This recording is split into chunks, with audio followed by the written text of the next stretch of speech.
कहवा के राजा बाले महल उठयो हे। कहवा के राजा बाले महल उठयो हे। कहवा के राजवंशी ब्याहन आयो हे। कहवा के राजवंशी ब्याहन आयो हे। पटना के राजा बाले महल उठयो हे। पटना के राजा बाले महल उठयो हे। हाजीपुर के राजवंशी ब्याहन आयो हे। हाजीपुर के राजवंशी ब्याहन आयो हे। बैठले कवन समधि जजमा बिछाई हे। बैठले कवन समधि जजमा बिछाई हे। जंघिया सुंदर दुल्हा कचरले पन हे। जंघिया सुंदर दुल्हा कचरले पन हे।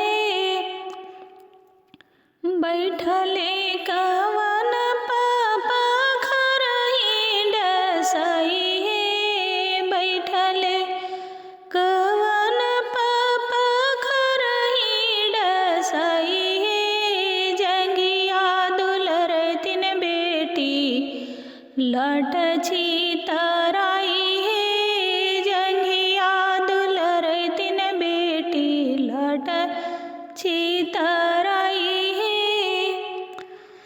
एक बीर फेंकलन दुल्हा दुई बीर फेंकलन हे। एक बीर फेंकलन दुल्हा दुई बीर फेंकलन हे। तीसर बीरा फेंकाले दुल्हर तीन बेटी के पास है। तीसर बीरा फेंकाले दुल्हर तीन बेटी के पास है।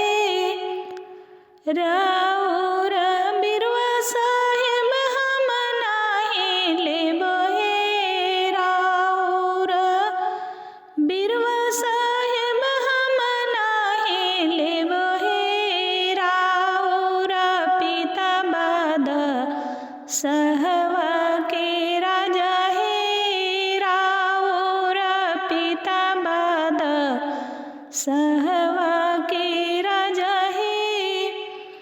के करी घमंड धनी बिरवो ना लेला हे। के करी घमंड धनी बिरवो ना लेला हे। के करी घमंड धनी उकटेलु बाप हे। के करी घमंड धनी उकटेलु बाप हे।